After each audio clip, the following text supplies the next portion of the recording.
On le voit en Occident, ce n'est pas une culture juste post-chrétienne dans laquelle nous vivons. Nous sommes de plus en plus dans une culture anti-chrétienne, avec des lois qui vont continuer d'aller de plus en plus à l'encontre de certaines de nos convictions. Les amis, si nous voulons suivre Christ, si nous voulons que nos enfants puissent suivre Christ, nous devons nous préparer face à ce futur incertain, sur la base de ce que nous savons comme certain dans la parole. Les dangers, on le voit, viennent de l'extérieur, mais viennent aussi très souvent de l'intérieur. Paul, aujourd'hui, il va dire une des phrases qui est assez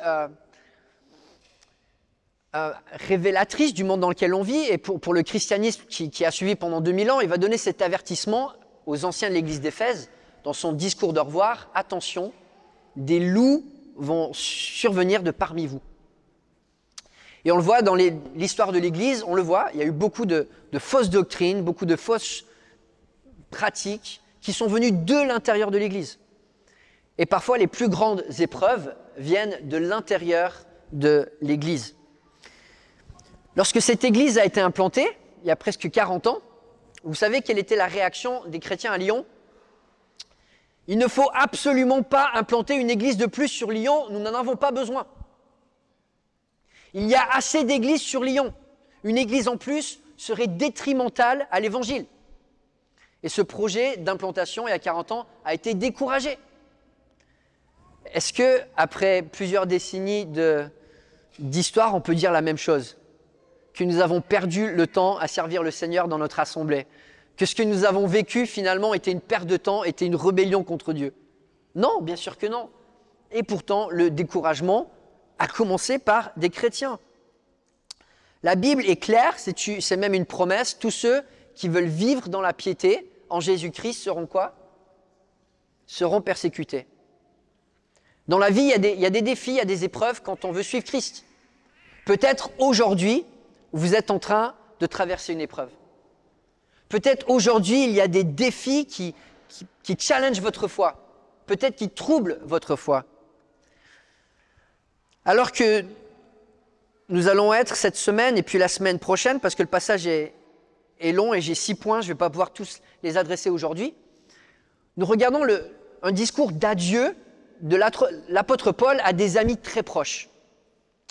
Paul va dire au revoir aux anciens d'Éphèse, une ville où il est resté plus de 3 ans, une ville où il a développé des amitiés très profondes, une ville où Dieu a été à l'œuvre de manière incroyable, en créant un réveil dans toute la région. Et Paul va donner un discours qui est extrêmement touchant, extrêmement intense. On peut y penser un petit peu comme un discours d'adieu qu'on donnerait peut-être sur notre lit de mort. Si c'est la dernière fois que vous pouvez vous adresser à quelqu'un, qu'est-ce que vous diriez à cette personne? C'est ce que nous voyons dans ce dernier discours de Paul où il sait qu'il ne reverra plus jamais ses amis de l'église d'Éphèse. Nous sommes donc en Actes chapitre 20, les derniers moments qu'on a dans la Bible de liberté de l'apôtre Paul. Il va prendre un bateau et après cela, sa liberté, c'est fini. Un discours émouvant, on voit Paul en tant que grand frère, en tant que père, en tant qu'apôtre, qui va déverser son amour, mais aussi des avertissements. Et le défi de Paul, pour ses responsables d'église de l'église d'Éphèse, c'est de mettre en pratique ce qu'ils savent de la Bible pour être prêts pour faire face à ce qu'ils ne savent pas. De mettre en pratique ce qu'ils savent de la Bible pour pouvoir faire face aux épreuves. Parce que si aujourd'hui, nous ne mettons pas en pratique ce qu'il y a dans la parole, au jour de l'épreuve, nous échouerons. Et c'est l'avertissement de l'apôtre Paul. Et pendant que je lis ces versets, nous allons lire le passage. Il est assez long, mais on va le lire ensemble. J'aimerais que vous puissiez vous rappeler cette scène émouvante. Ces anciens qui ont fait 3 jours de marche, juste pour dire au revoir à Paul, et qui vont faire 3 jours de marche pour revenir dans leur église. 6 jours à pied juste pour avoir ce discours de l'apôtre Paul. Un discours qui est des paroles d'adieu, des discours où Paul va mettre les points sur les i avec des grands avertissements, mais aussi une grande manifestation de son amour. Paul va souligner dans ce passage ce que nous savons et comment agir par rapport à ce que nous savons, et aussi va souligner ce que lui ne sait pas de son futur et comment il agit par rapport à ce futur incertain. Nous lisons la parole de Dieu à partir du verset 16. Paul avait décidé de passer au large d'Éphèse sans s'y arrêter, afin de ne pas perdre de temps en Asie. Il se dépêchait en effet pour être, si possible, le jour de la Pentecôte à Jérusalem. Cependant, de Milet, il a envoyé chercher à Éphèse les anciens de l'Église. Lorsqu'ils sont arrivés vers lui, il leur a dit « Vous savez de quelle manière je me suis toujours comporté avec vous. Depuis le jour où j'ai mis le pied en Asie, j'ai servi le Seigneur en toute humilité, avec beaucoup de larmes, et au milieu des épreuves que provoquaient pour moi les complots des Juifs. Vous savez que sans rien cacher, je vous ai annoncé et enseigné tout ce qui vous était utile en public et dans les maisons, en appelant les Juifs et les non-Juifs à changer d'attitude, à se repentir, en se tournant vers Dieu et à croire en notre Seigneur Jésus-Christ. Et maintenant, voici que, lié par l'Esprit, je vais à Jérusalem sans savoir ce qui m'y arrivera. Je sais seulement que, de ville en ville, l'Esprit Saint m'avertit que des liens et des souffrances m'attendent. Mais je n'y attache aucune importance et je ne considère pas ma vie comme précieuse, pourvu que j'accomplisse avec joie ma course et le ministère que le Seigneur Jésus m'a confié, annoncer la bonne nouvelle de la grâce de Dieu. Désormais, je le sais, vous ne verrez plus mon visage. Vous tous, au milieu de qui j'ai passé en prêchant le royaume de Dieu. C'est pourquoi je vous déclare aujourd'hui que je suis pur du sang de vous tous, car je vous ai annoncé tout le plan de Dieu sans rien en cacher. Faites donc bien attention à vous-même et à tout le troupeau dont le Saint-Esprit vous a confié la responsabilité. Prenez soin de l'Église de Dieu qu'il s'est acquise par son propre sang. Je sais qu'après mon départ, des loups cruels s'introduiront parmi vous et ils n'épargneront pas le troupeau. De vos propres rangs surgiront des hommes qui donneront des enseignements pervertis pour entraîner les disciples à leur suite. Restez donc vigilants et souvenez-vous que durant 3 ans, nuit et jour, je n'ai pas cessé d'avertir avec larmes chacun de vous. Et maintenant, frères, je vous confie à Dieu et au message de sa grâce, lui qui a le pouvoir d'édifier et de vous donner un héritage avec tous les saints. Je n'ai désiré ni l'argent, ni l'or, ni les habits de personne. Vous le savez vous-même. Les mains qui, voici, ont pourvu à mes besoins et à ceux de mes compagnons. En tout, je vous ai montré qu'il faut travailler ainsi pour soutenir les faibles et se rappeler les paroles du Seigneur Jésus, puisqu'il a dit lui-même, « Il y a plus de bonheur à donner qu'à recevoir. » Après avoir dit cela, il s'est mis à genoux et a prié avec eux tous. Tous ont alors fondu en larmes. Ils se jetaient au cou de Paul et l'embrassaient, attristés, surtout parce qu'il avait dit qu'il ne verrait plus son visage. Puis, ils l'ont accompagné jusqu'au bateau. Dans ce passage, nous avons ces 6 avertissements de l'apôtre Paul à ses amis, les anciens, les responsables de cette église d'Éphèse, mais qui sont aussi des avertissements pour nous face aux épreuves qui nous attendent. Aujourd'hui, nous allons regarder aux 3 premières épreuves dans ce passage. Au verset 18 et 19, Paul va encourager les Éphésiens à se revêtir dès aujourd'hui de l'attitude adaptée pour se préparer aux épreuves qui vont suivre. Nous, les chrétiens, on est souvent connus pour tout ce que nous savons. Qu'est-ce qu'on en sait des choses? Qu'est-ce qu'on en sait des choses sur la Bible? Qu'est-ce qu'on en sait des choses sur le contexte, sur l'histoire, sur les bonnes interprétations, les bonnes doctrines? On en sait des choses. Mais est-ce que nous les mettons en pratique? Et le défi de l'apôtre Paul est de dire, les défis vont venir. Et si aujourd'hui il y a des choses que vous savez, mais que vous ne mettez pas en pratique, au jour de l'épreuve, vous allez vous planter. Parce que ce n'est pas quand il fait chaud qu'il faut se décider, c'est maintenant. Sinon, au jour de l'épreuve, ça sera un échec. Paul commence en parlant de l'attitude qu'il faut avoir dès aujourd'hui en tant que chrétien, l'attitude que lui a modélisée dans sa vie en tant qu'apôtre, en tant que chrétien, cette attitude que nous avons comme modèle dans la parole, nous savons comment nous comporter. Vous savez de quelle manière je me suis toujours comporté avec vous, depuis le jour où j'ai mis le pied en Asie. J'ai servi le Seigneur en toute humilité, avec beaucoup de larmes et au milieu des épreuves que provoquaient pour moi les complots des Juifs. Avant de parler de ce que les anciens d'Éphèse ne savent pas du futur, des épreuves qui vont arriver, Paul insiste sur la mise en pratique de ce qu'ils savent aujourd'hui. Il insiste, ils ont reçu son témoignage d'apôtre, son témoignage de chrétien sur comment on doit vivre cette vie chrétienne. Et Paul va souligner 3 attitudes en particulier. Et la première qu'on ne peut pas minimiser, on la voit encore et encore dans les Écritures, mais on ne peut se lasser de la mentionner, c'est un esprit de service humble. Un esprit de service humble. On comprend pourquoi Paul met cet avertissement en haut de la liste. C'est le premier avertissement qu'il donne à l'église d'Éphèse, aux anciens, à mettre en pratique le modèle de l'attitude du chrétien.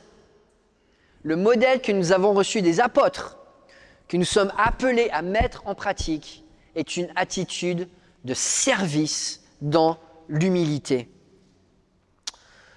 Paul, dans son ministère, n'a pas cherché à se mettre en avant, il n'a pas cherché la popularité ou la gloire personnelle, il n'a pas cherché le confort, il n'a pas cherché la richesse, il n'a pas cherché la voie de la facilité, il a choisi la voie du service et du sacrifice.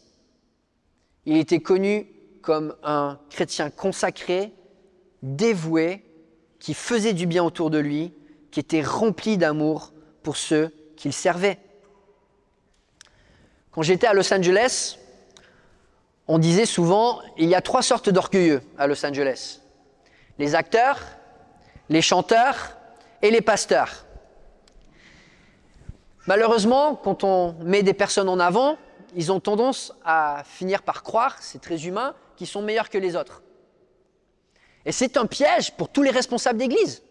Que ce soit un pasteur, que ce soit un ancien, que ce soit un chanteur, que ce soit quelqu'un qui est en avant, naturellement, on a tendance, quand on est en avant, de s'enorgueillir.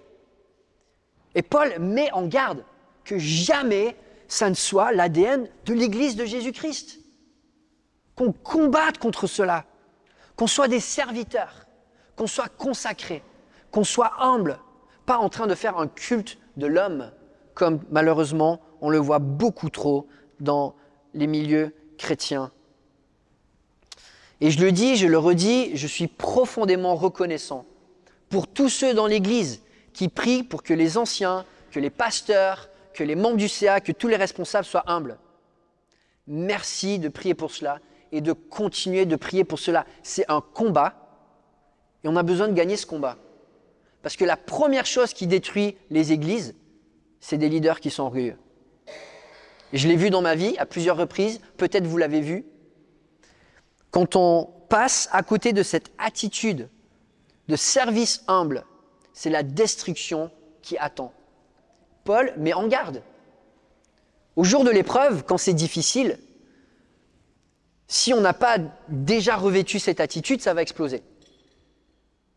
Le jour où il y a une épreuve, des changements, des bouleversements, si on n'est pas humble, on va se friter, on va se disputer, on va se diviser, on va exploser. Paul met en garde ses anciens. C'est aujourd'hui que nous devons nous revêtir de cette attitude où on sert les uns les autres, où on est consacré pour Jésus-Christ. Salomon, dans un proverbe, aime bien la provoque.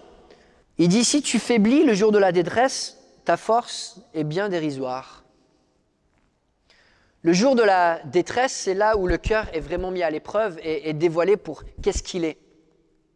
Et quand il y a des tensions, si on part en courant, Salomon il nous dit « Mais en fait, tu n'étais pas fort dès le début. Tu n'étais pas prêt. Tu t'es pas préparé à l'épreuve. Et quand l'épreuve arrivait, tu es parti en courant.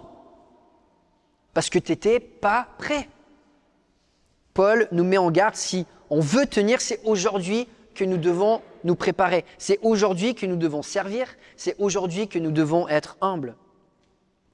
La deuxième attitude que Paul partage dans ce passage, ce sont ses larmes qui témoignent de son amour pour les chrétiens. Encore une fois, on ne peut pas se lasser de parler de l'amour parce que je sais que dans mon cœur, c'est une lutte quotidienne. De me lever le matin pour aimer quelqu'un d'autre que moi-même. Et peut-être même quand on va à l'église le dimanche, on peut venir et partir sans avoir aimé quelqu'un. Paul était investi pour que son ministère soit un ministère d'amour, dirigé vers les gens.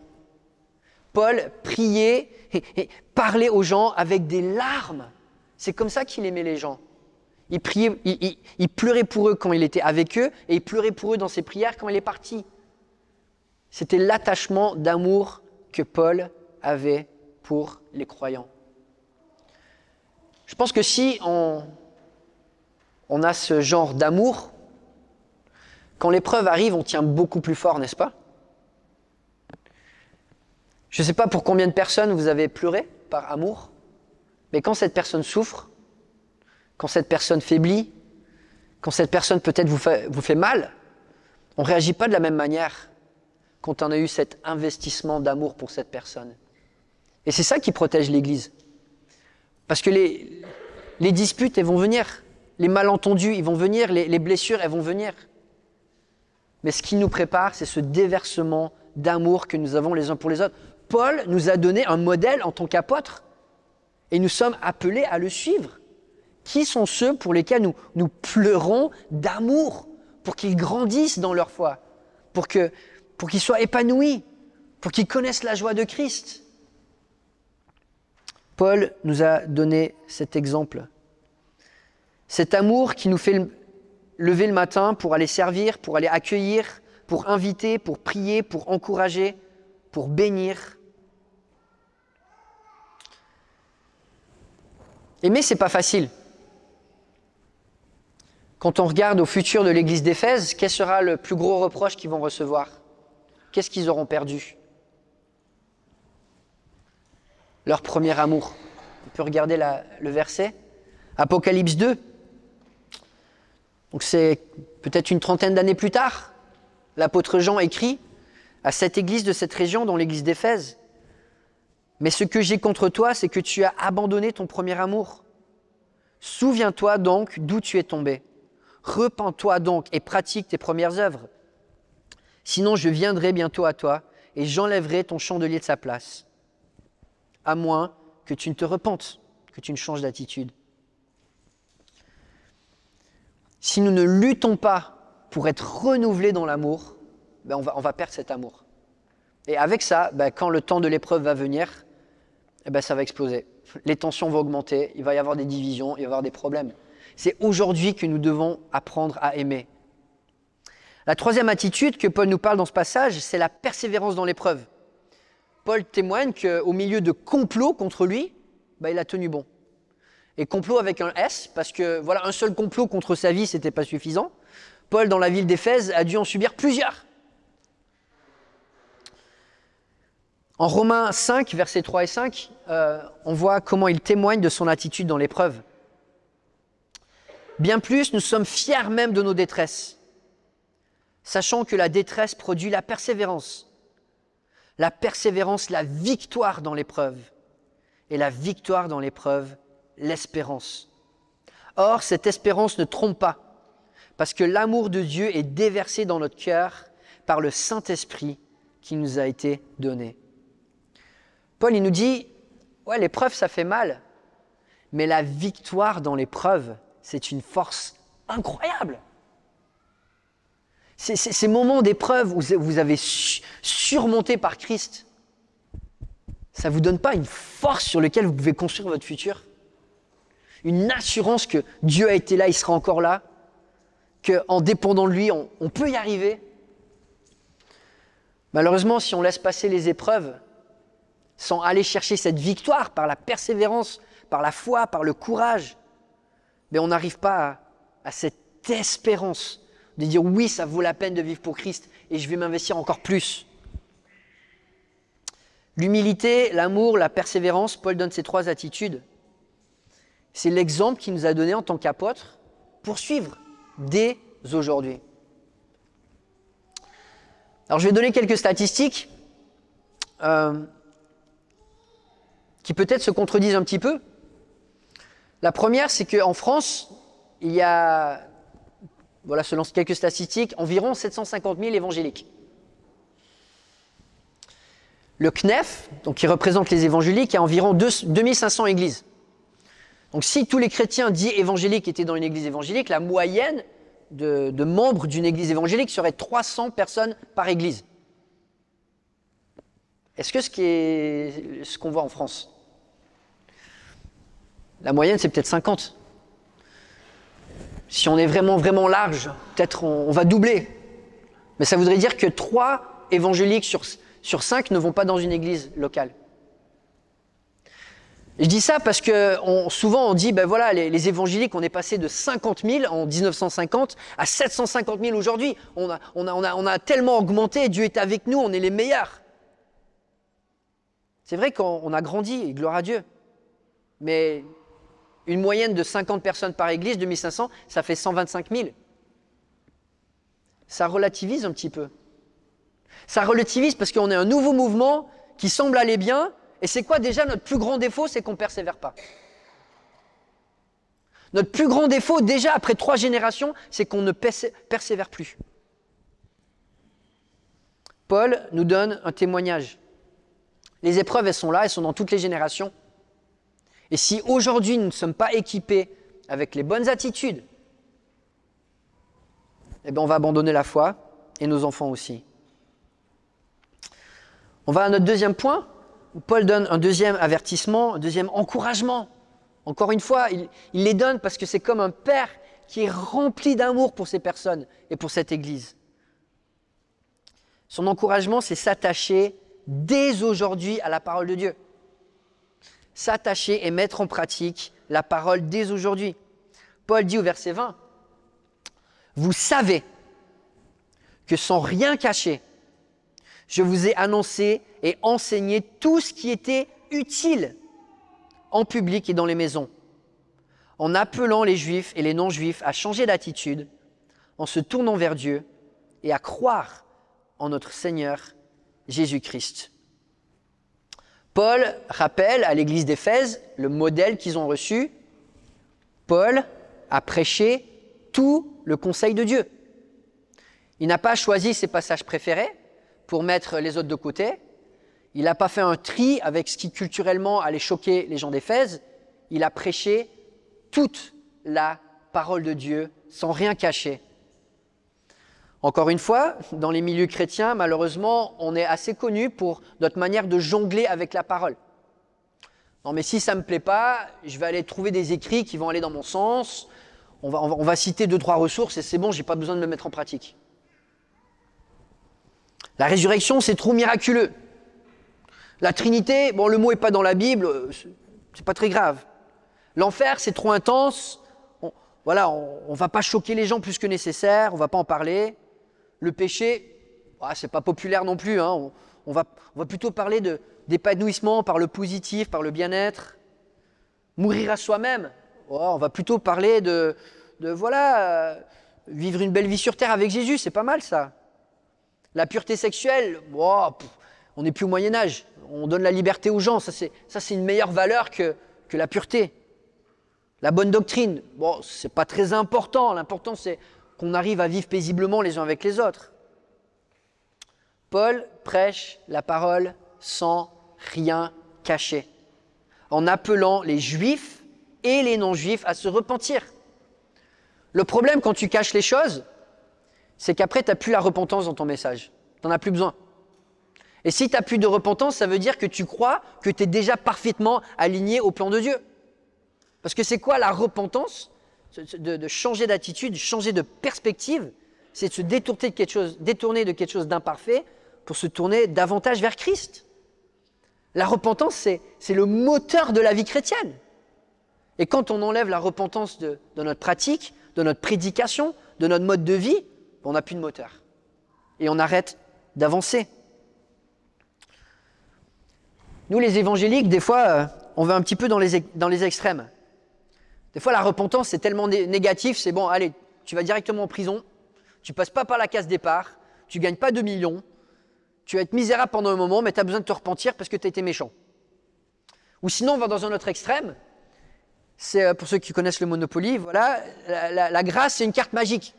Non, mais la repentance, c'est pas grave, c'est tout gratuit. Tu vas directement à la case départ, Jésus a tout payé et tu gagnes 2 millions, ça va. Alors que la vie chrétienne, la Bible nous dit qu'en fait, tu ne peux pas jouer les dés si tu t'es pas repenti. C'est ce qui te fait avancer.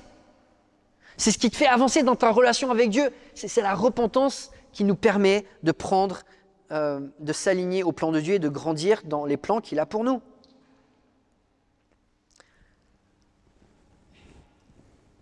Jacques avertissait les chrétiens à ne pas être des auditeurs oublieux. Et c'est vrai qu'on a souvent tendance, nous les évangéliques, à entendre beaucoup de choses. Et c'est bien, on veut se nourrir, on veut recevoir. Mais nous sommes appelés à mettre en pratique. Parce que si nous ne mettons pas en pratique, l'évangile, au moment de l'épreuve, on va se planter. Paul dit au verset 20, « Vous savez que sans rien cacher, je vous ai annoncé et enseigné tout ce qui vous était quoi ? Utile. »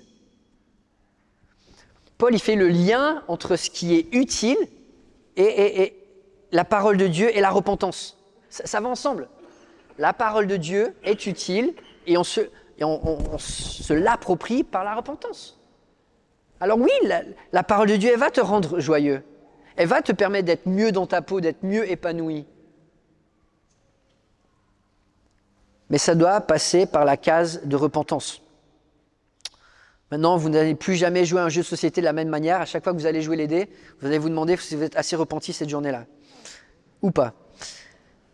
Mais Paul nous dit la repentance, c'est utile. Et la parole de Dieu, elle est utile. Et c'est pour cela que nous devons aujourd'hui mettre en pratique ce que nous avons entendu. Et si aujourd'hui, il y a des choses que vous avez entendues de la parole et que vous résistez encore dans votre cœur, je vous encourage, par la foi, à choisir la parole. Est-ce que nos vies sont conformes à ce que Dieu nous demande ? Ou est-ce qu'on aime bien faire le tri avec ce qui nous plaît moins, pour pouvoir finalement ne pas avoir à se repentir de certains péchés ou certaines perspectives dans nos vies ? Encore une fois, il est important aujourd'hui d'être clair sur notre approche des Écritures, parce que c'est au temps d'épreuve que les convictions sont révélées. Et je vais finir avec le troisième avertissement de Paul pour aujourd'hui, et on continuera avec 3 autres la semaine prochaine. Se rappeler sa mission. Si nous voulons, quand il y a des épreuves, continuer d'aller de l'avant, nous devons être clairs de la direction dans laquelle nous avançons aujourd'hui. Et les épreuves, elles vont venir. Donc c'est aujourd'hui où nous devons être clairs sur ce que Dieu attend de nous pour le mettre en pratique avec les dons qu'il nous a donnés, à la place qu'il nous a mis, dans notre famille, dans notre entourage, pour le glorifier. Verset 22, « Et maintenant, voici que, liés par l'Esprit, je vais à Jérusalem sans savoir ce qui m'y arrivera. Je sais seulement que, de ville en ville, l'Esprit Saint m'avertit que des liens et des souffrances m'attendent. Mais je n'y attache aucune importance et je ne considère pas ma vie comme précieuse, pourvu que j'accomplisse avec joie ma course et le ministère que le Seigneur Jésus m'a confié, annoncer la bonne nouvelle de la grâce de Dieu. » Si je devais avoir un verset qui définit ma vie, j'aimerais bien que ce soit Actes 20, 24. Je ne considère pas ma vie comme précieuse tant que je peux accomplir avec joie ma course, le ministère que le Seigneur Jésus m'a confié, annoncer la bonne nouvelle de la grâce de Dieu. Sommes-nous conscients que Jésus-Christ vous a confié la bonne nouvelle? Que Jésus-Christ nous a confié ce message de l'Évangile à nous pour pouvoir le proclamer. Ce message qui donne la vie éternelle à ceux qui l'acceptent. Quel beau témoignage de l'apôtre Paul. Il raconte aux anciens de l'église d'Éphèse qu'il va à Jérusalem et il ne sait pas ce qui va lui arriver. Il ne sait pas quel genre d'épreuves vont venir sur lui, sauf ce qu'il sait, c'est qu'elles vont venir. Et on connaît la fin de l'histoire, Paul va finir sans sa tête. C'est quand même une petite épreuve de perdre sa tête.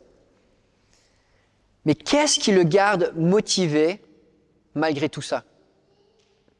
Si on vous disait au bout de la course, on vous enlèvera votre tête, est-ce que vous êtes quand même prêt à courir cette course? Paul, il est tellement absorbé par la beauté, la grandeur, la richesse de l'Évangile qu'il dit « Mais ma vie, c'est quoi par rapport au message de la vie éternelle? Si je peux gagner quelques âmes qui vont avoir la vie éternelle, mais sacrifier un peu de mon temps, un peu de mon confort, qu'est-ce que c'est? Ce message de l'Évangile, il est tellement beau. » Ce qui fait que Paul est prêt à surmonter les circonstances, c'est qu'il a une mission qui est au-dessus des circonstances. Il n'est pas contrôlé par les circonstances parce que peu importe qu'elles soient favorables ou défavorables, il sait qu'il va pouvoir annoncer l'Évangile. Et il le fait. Il le fait en prison, il le fait en liberté. Et à chaque fois, il porte du fruit.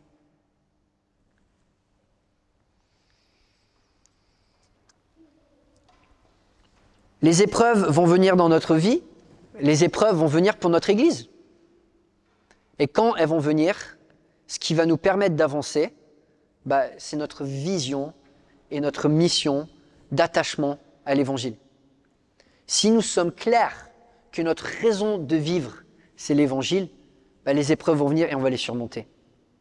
Mais si on commence à se disputer parce que dans le nouveau bâtiment, on veut un sol rouge plutôt que vert, ou on n'aime pas une certaine manière de faire, ou on n'aime pas ce gars-là qui joue de la guitare, je ne parle pas de toi Maxime, je dis ça en rigolant, mais ce sont des choses qui se sont passées dans des églises. On se dispute parce que, non, mes préférences n'ont pas été mises en avant. Si c'est l'Évangile qui nous motive, les épreuves vont venir, on va les surmonter. Mais si finalement c'est plus l'humain, les épreuves vont venir et le témoignage de notre Église va se planter. Paul a cette perspective qui est tellement belle. Je ne considère pas ma vie comme précieuse parce que je sers un but, une mission qui est tellement plus grande que ma petite vie à moi. Augustin disait, je finis avec 2 citations, « Ce n'est pas la douleur, mais le but ou l'intentionnalité qui fait un martyr. » Qu'est-ce qui a fait que Paul est allé jusqu'au bout? Qu'est-ce qui a fait que les premiers chrétiens ont été prêts à donner leur vie? Parce que leur mission était plus importante pour eux que même leur propre vie. Et puis Tertullien, un père de l'Église du IIe siècle, disait « Le sang des martyrs est la semence de l'Église ». Je pense encore aujourd'hui, une des plus grandes sources d'inspiration que nous avons, ce sont les gens qui ont tout donné pour Christ. Que ce soit des personnes qui ont donné leur vie, littéralement, ou des personnes qui sont consacrées. Quand on a des exemples de gens qui vivent pleinement pour Christ, c'est ça qui va nous motiver. C'est l'exemple que Paul a donné et il encourage les anciens d'Éphèse. Si vous voulez que votre Église endure les épreuves, c'est aujourd'hui qu'il faut que vous aussi, vous revêtiez de cette perspective. Prions ensemble.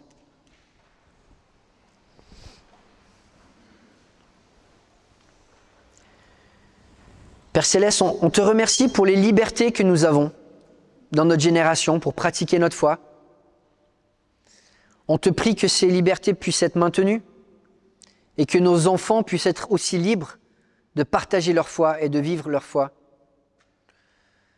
On a une pensée, Père Céleste, pour tous ceux qui vivent dans le monde, dans des sociétés qui n'ont pas le confort que nous avons. De les soutenir, Père Céleste, dans l'heure de l'épreuve.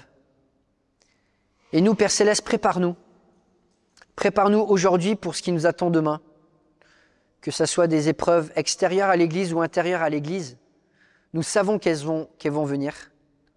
Et nous avons besoin que ton Saint-Esprit travaille nos cœurs pour que nous puissions avoir la bonne attitude, la bonne perspective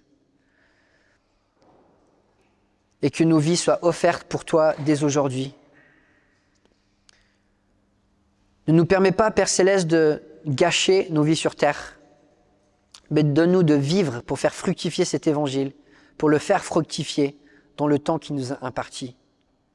Réveille-nous, Père Céleste, à la beauté de ton évangile et à la grandeur de ce privilège que tu nous as confié de le partager autour de nous. C'est au nom du Seigneur Jésus que nous prions. Amen.